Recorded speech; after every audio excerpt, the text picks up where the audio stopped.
మహబూబాబాద్ జిల్లా కేంద్రంలోని జిల్లా ఆసుపత్రిలో ప్రభుత్వ వైద్య నర్సింగ్ విద్యా కళాశాలలో అధ్యాపకుల కొరత లేకుండా నియామకం చేపట్టేందుకు కృషి చేస్తానని ఎమ్మెల్యే మురళీ నాయక్ తెలిపారు. జిల్లా ఆసుపత్రిలో వైద్య నర్సింగ్ విద్యా బోధనా సిబ్బందితో ఎమ్మెల్యే సమీక్షా సమావేశం నిర్వహించారు. వైద్య నర్సింగ్ కళాశాలలోని విద్యార్థులకు మెరుగైన విద్యా వసతి అందించి విద్యార్థులను ఉన్నతంగా ఎదిగేలా చూడాలని సూచించారు. వైద్య కళాశాలలో ఏ సమస్యలున్నా తమ దృష్టికి తీసుకొస్తే పరిష్కరిస్తారన్నారు.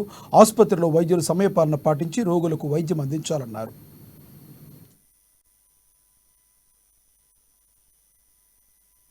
ప్రతి ఒక్క పేషెంట్ డీటెయిల్స్ ఉండాల్సిందే.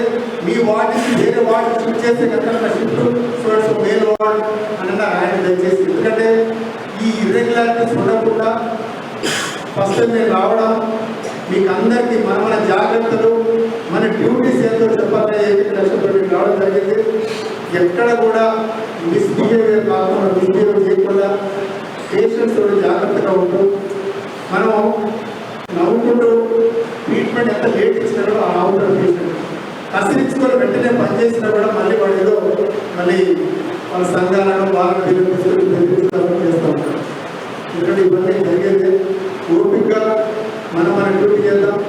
ఏవైనా ఇబ్బందులు ఉండి ఇక్కడ ఉన్నటువంటి అధికారులపై ఉద్యోగుల ద్వారా కూడా మీకు కనుక న్యాయం జరగకపోతే నా వద్దకు పెట్టుకోవడం కావచ్చు, మీ బాధలు నాకు చెప్పుకోవచ్చు అని డ్యూటీలో మాత్రం మనం ఇండస్ట్రీ చేసుకుంటే వచ్చింది.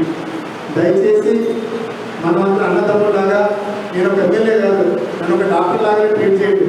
కలిసి ఈ హాస్పిటల్ బాగుంటుంది అంతేనా. ఏమైనా సలహాలు సూచనలు ఎవరైనా వేసి మాట్లాడవచ్చు. సరే ఏదో భావోద్వేగంతో ఏదో మాట్లాడి ఉంటాను, కానీ ఇందులో మనం అట్లీస్ట్ ఒక 25-50% మనం చేద్దాం. మన